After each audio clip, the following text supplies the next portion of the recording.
नमस्कार। मैं कमलेश कबीर आपका एक बार फिर स्वागत करता हूं इस नए एपिसोड में। आज के इस एपिसोड में हम बात करेंगे भारत के बुद्धिजीवी पत्रकारों की, या हम सीधे तौर से कहें राजनीतिक विश्लेषकों की।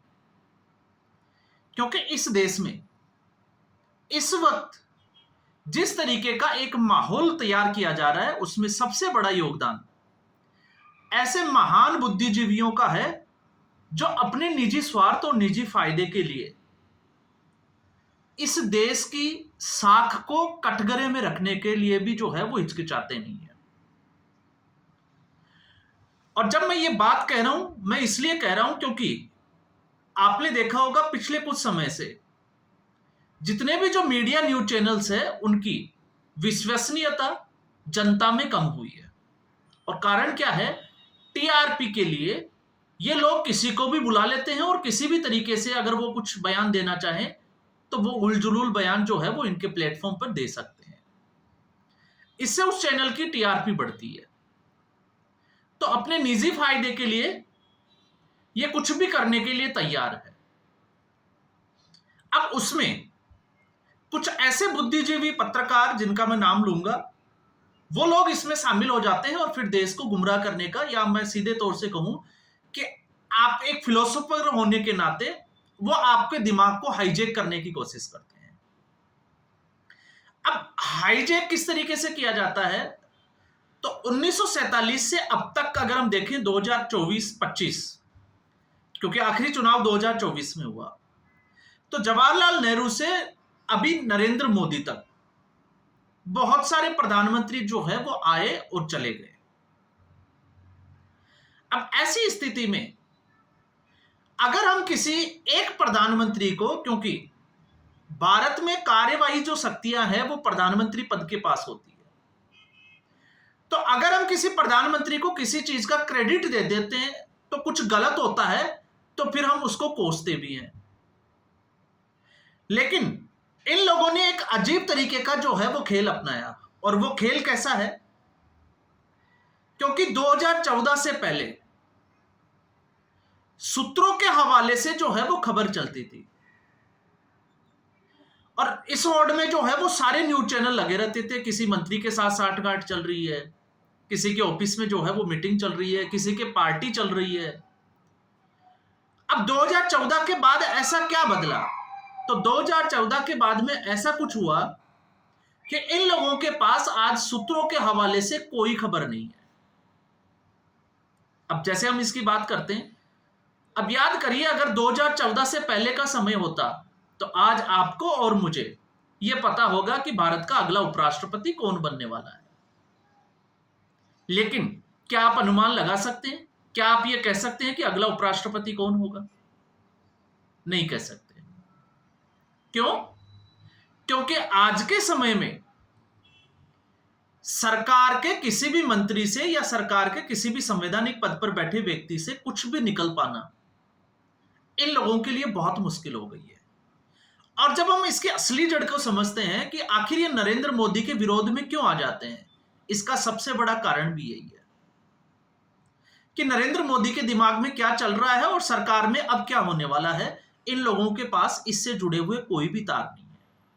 तो इनको अपनी विश्वसनीयता पर खतरा नजर आता है कि अब जो है वो ये क्या खबर ऐसी पेश करे कि इनको पता है, बाकी किसी को नहीं पता, जिससे एक ये मैसेज जाए कि ये पत्रकार जो है वो अंदर तक अपनी पहुंच रखता है। जैसे आपने देखा होगा 2014 से पहले पत्रकारों के ऑफिस में बैठकर जो है वो मंत्री तक फाइनल हो जाते थे। प्रधानमंत्री के जहाज में ये लोग विदेश यात्रा करते थे, सरकार के पैसे पे जो है वो विदेशों में घूमते थे, 5 स्टार होटलों में रहते थे। लेकिन 2014 के बाद से ये सारा कुछ जो है वो तामझाम इनका बंद हो गया। अब जब हम इसकी बात करते हैं बुद्धिजीवी लोगों की, तो ये बात करना क्यों जरूरी समझा? तो आपने देखा होगा इस वक्त टीवी डिबेट्स में सबसे ज्यादा जो है वो ज्यादातर आपने देखा आज तक वालों को और इनको, तो वो बुलाते हैं आशुतोष को। इसके अलावा आप इंडिया टीवी पे चले जाओ, वो बुलाते हैं जैसे हर्षवर्धन त्रिपाठी हो गए, विजय त्रिवेदी हो गए और एक दो लोग और हैं। अब अभी आपने देखा होगा एक पॉडकास्ट होता है आशुतोष का और शहजाद पूनावाला का, जिसमें चर्चा होती है मोदी का भारत और नेहरू का इंडिया। अब यह चर्चा क्यों जरूरी है?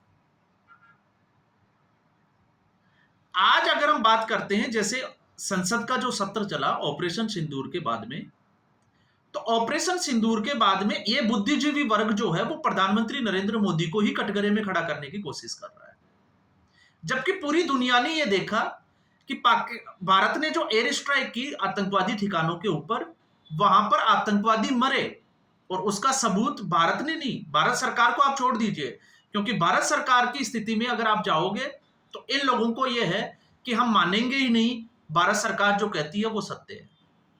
तो कम से कम आप उन विजुअल्स को तो मानोगे जहां पर पाकिस्तान की पूरी सेना के अफसर जो है वो आतंकवादियों के जनाजे में, आपको पता है वो क्या चीज पढ़ते हैं, वो पढ़ते हुए नजर आते हैं। फिर उसके बाद में एयर स्ट्राइक हुआ, तो आप ये देखिए कि ऑपरेशन सिंदूर से लेकर जो पाकिस्तान ने जो हमले किए, हमारे डिफेंस सिस्टम ने उसको रोका, उनके एयर बेस सिस्टम को जो है वो खत्म कर दिया, 11 एयरबेस नष्ट कर दिए, इनको इसमें कुछ भी जो है वो अच्छा नहीं दिखा। फिर चर्चा चली गई संसद में। तो संसद में क्या हुआ? तो संसद में जब बात चली, क्योंकि निशाना लगाया गया सरकार के ऊपर पीओके लेने का, तो सवाल तो खड़ा होगा ना कि पीओके दिया किसने। अब जैसे ही पीओके देने की बात आती है तो फिर नाम आ जाता है नेहरू का, और नेहरू का नाम आते इन लोगों के पेट में दर्द शुरू हो जाता है। तो आशुतोष इस वक्त, अगर राहुल गांधी नहीं होते तो आशुतोष गांधी होता, और ये बड़े में जो है वो दावे के साथ कहता हूं, ये अपना नाम जो है वो चेंज कर लेता, लेकिन दुर्भाग्य से राहुल गांधी रह गया, क्योंकि उसके नाम के आगे गांधी लगता है। अब आशुतोष कुछ भी नहीं था, काशीराम के एक थप्पड़ ने उसकी जिंदगी बदल दी। 1996 का वो आपको वाकया याद होगा। उस थप्पड़ की वजह से आशुतोष चर्चा में आया, फिर उसके बाद में बड़े बड़े न्यूज चैनल्स के साथ काम किया। लेकिन मैं हर वीडियो में एक बात कहता हूं कि हमेशा से जैसे एक जो चलता है मीडिया में, आपने सुना होगा कि सरकार किसी की भी हो, सिस्टम हमारा ही होगा। और आपने देखा होगा राहुल गांधी जैसे बड़े बुद्धिजीवी राजनेता और जो बुद्धिजीवी पत्रकार होते हैं, वो हमेशा कहां जाते हैं? या तो वो जेएनयू जाते हैं या बाहर की यूनिवर्सिटीज में जाते हैं। तो आखिर ये मंच होता है यूनिवर्सिटी का, किसी कॉलेज का, जेएनयू का, आखिर यही इन लोगों को पसंद क्यों आता है? ये इसलिए पसंद आता है क्योंकि यहीं से भविष्य की पौध तैयार होती है, और इसको किस तरीके से इनके दिमाग को हाईजैक किया जाए। तो आशुतोष वाराणसी में जब जन्म हुआ, वाराणसी की पढ़ाई के बाद में जेएनयू के छात्र रहे, तो ये जो है वो वहीं से जो है वो एक पौध, एक नस्ल जो वामपंथी विचारधारा की है, वो वहां से निकल कर आती है। तो आप सोच सकते हैं कि उसकी सोच जो है वो किस तरीके की होगी। और जब मैं ये कहता हूं तो इन्होंने अपना जमीर तक बेच दिया। कैसे बेचा? आशुतोष ने 2013 के बाद में आम आदमी पार्टी ज्वाइन की, चांदनी चौक से चुनाव भी लड़ा। तो एक आज ये जो है वो पत्रकारों के ऊपर आरोप लगाते हैं कि ये गोदी मीडिया के हैं, ये ऐसे हैं। तो इनको ये हक किसने दिया? क्योंकि पत्रकारिता में रहते हुए राजनीति आपने ज्वाइन की। तो अगर कोई पत्रकार राजनीति ज्वाइन करता है तो वो निष्पक्ष कैसे हो सकता है? और फिर थोड़ा सा हम आगे बढ़ते हैं। चांदनी चौक से चुनाव लड़ा डॉक्टर हर्षवर्धन के सामने, और उसके बाद जो है वो आम आदमी पार्टी के नेता आशुतोष की हार हो जाती है। तो पत्रकार से आशुतोष बन जाते हैं राजनेता। फिर उसके बाद में 2016-17 में आम आदमी पार्टी के एक मंत्री, महिला एवं बाल कल्याण विकास मंत्री, और आपको पता होगा राशन कार्ड के बनाने के बहाने महिलाओं का यौन शोषण के मामले में उनकी एक सेक्स सीडी जो है वो वायरल हो जाती है। अब आशुतोष उस वक्त आम आदमी पार्टी के नेता होते हैं और डिफेंड करने के लिए। आशुतोष एक ब्लॉग लिखता है और वो ब्लॉग ये होता है कि संदीप कुमार गलत कैसे हो सकता है। अब गलत क्यों नहीं हो सकता, क्योंकि संदीप कुमार को राजनीति जो है वो ये छूट देती है कि वो कुछ भी कर सकता है इस तरीके का। तो उसका तर्क क्या था? तो आशुतोष ने अपने ब्लॉग में लिखा, महात्मा गांधी के संबंध जो है वो सरला चौधरी से थे, जिसको राष्ट्रपिता मानता है देश, उसके बारे में यह ब्लॉग लिखता है आशुतोष। फिर उसके बाद में आपको पता होगा अटल बिहारी वाजपेयी, अटल बिहारी वाजपेयी का एक जो है वो रानी कौर को लेकर उसमें लिखा जाता है। लेकिन उससे थोड़ा सा हम आगे बढ़ते हैं। आगे आशुतोष लिखता है कि जवाहरलाल नेहरू का कई महिलाओं के साथ जो है वो कथित तौर से संबंध था, इसलिए क्योंकि जवाहरलाल नेहरू जो है वो रंगीले मिजाज के थे, आशुतोष के हिसाब से राष्ट्रपिता भी इसी तरीके के थे और अटल बिहारी वाजपेयी भी गलत थे। तो संदीप कुमार गलत कैसे हो सकते हैं, वो भी तो उसी श्रेणी में आते हैं।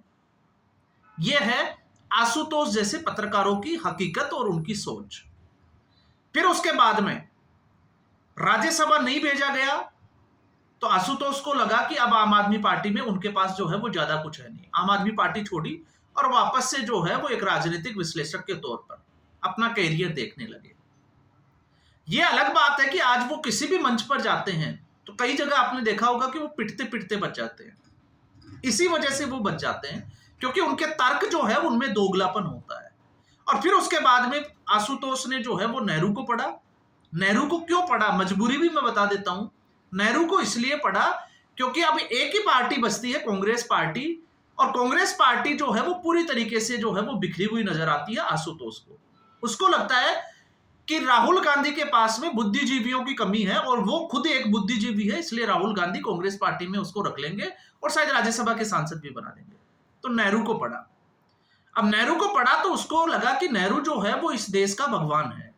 नेहरू नहीं होता तो शायद देश का जो है वो स्वरूप नहीं होता। तो आशुतोष ने, आपने देखा होगा, ट्विटर हैंडल की डीपी तक जो है वो नेहरू की लगा ली। अब वो गाए बगाए जो है वो नरेंद्र मोदी को कोसते हुए नजर आएंगे क्योंकि उनको नेहरू को डिफेंड करना है। और असलियत यह है कि नेहरू को डिफेंड नहीं करता, डिफेंड करना है उसने अपने आप के कैरियर को। उसको लगता है कि वो राज्यसभा में क्यों नहीं है, उससे बड़ा इस देश में कोई बुद्धिजीवी नहीं है। यह है आशुतोष की सच्चाई। अब आज वो हर मुद्दे पर जो है वो ज्ञान देते हुए नजर आते हैं और नरेंद्र मोदी को कोसते हुए। हम ये नहीं कहते कि नरेंद्र मोदी के सारे फैसले जो है वो सही है, क्योंकि कुछ फैसलों में हम भी जो है वो असहमत होते हैं, लेकिन असहमत होते हैं तो हम जो है वो खुलकर बात करते हैं। लेकिन जब आप नरेंद्र मोदी को पीओके को लेकर टारगेट करोगे, आप पाकिस्तान को लेकर टारगेट करोगे, तो फिर उसमें जवाहरलाल नेहरू और आपकी आयरन लेडी भी शामिल होगी और आपको सुनना पड़ेगा कि उन्होंने क्या किया। तो फिर ये दोगलापन क्यों? अपनी सुविधा के लिए, और ये मैं इसलिए कर रहा हूं क्योंकि ये अभी एक जो है वो नया पॉडकास्ट इनका आया है, इसलिए मैंने कहा है कि ये लोग जो है वो आपके दिमाग के साथ खेलते हैं, आपको हाईजैक करने की कोशिश करते हैं। और फिर उसके बाद में इनका अगर आप चैनल की बात करोगे तो सत्य हिंदी, जिसमें सारे एक से बड़े एक जो है वो झूठ का प्रोपेगेंडा चलाने वाले बुद्धिजीवी। और फिर उसके बाद में अब एक जिसकी मैं बात कर रहा हूं, विजय त्रिवेदी, सत्य की विजय। अब मुझे नहीं लगता कि वो आशुतोष को किसी हैसियत से बुलाता है, और फिर आप उनके वीडियो को देखोगे तो आपको लगेगा कि इनकी बातों में भी कितना दोगलापन है जो बात करते हैं सत्य की। तो पत्रकारिता को स्तर को गिराने वाले 2014 के बाद के जो पत्रकार हैं उनको मुझे लगता है कि क्रेडिट नहीं जाता। पत्रकारिता के स्तर को गिराया है 2014 के पहले के पत्रकारों ने। और किस तरीके से गिराया है आपने देखा होगा। आप प्रसून वाजपेयी की अगर हम बात करें तो किस तरीके से पैसे लेकर एक जो है वो अरविंद केजरीवाल का उन्होंने जो जिसको हम कहें कि एंकर बनकर सवाल पूछने का वो सारा जो है वो वायरल हुआ। रवीश कुमार उसी कैटेगरी में आते हैं। तो एक से बड़े एक जो है वो बिके हुए लोग, और आज भी जो है वो देश की जनता को भ्रमित करने में लगे हुए हैं। और उससे भी बड़ा सवाल यह है कि आखिर ये जब इतना झूठ बोलते हैं तो इनके ऊपर एक्शन क्यों नहीं लिया जाता। और जब मैं ये कहता हूं तो बड़ी जिम्मेवारी के साथ कि आशुतोष के उस ब्लॉग को लेके आशुतोष के ऊपर एफआईआर भी हुई थी और ये कोर्ट ने उसका संज्ञान लिया था। और आज वो टीवी चैनल पर बैठकर, आपने देखा होगा, आनंद रंगनाथन से तो पिटते पिटते बचे थे, लेकिन फिर भी न्यूज चैनल इनको बुलाते हैं। क्यों बुलाते हैं? क्योंकि वो चाहते हैं कि इस तरीके की कोई घटना हो और इससे उनके चैनल की टीआरपी बढ़े। अभी आपने देखा मौलाना रशीदी वाला मामला कहां से कहां तक चला गया, और फिर उसके बाद में एक न्यूज चैनल के मंच के ऊपर ही जो है उनको तमाचे जड़ दिए गए। तो ये पूरा जो है वो एक खेल चलता है मीडिया का, और फिर ये मीडिया भूल जाता है कि वो कहीं ना कहीं जो है वो अपने निजी फायदे के लिए देश की साख और इज्जत के साथ कैसे खेलते हैं। और यही अभी जो है वो ट्रंप के मुद्दे को लेकर देखिए, आप ऑपरेशन सिंदूर को लेकर देखिए, बस यही खेल जो है वो इस पूरे मीडिया के, जिसके हम कहें कि एक से एक बड़े एक बुद्धिजीवी यही खेल चला रहे हैं। तो आज के एपिसोड में बस इतना ही। उम्मीद करूंगा वीडियो एपिसोड आपको पसंद आया होगा। वीडियो को लाइक करें, शेयर करें, चैनल जरूर सब्सक्राइब करें। धन्यवाद।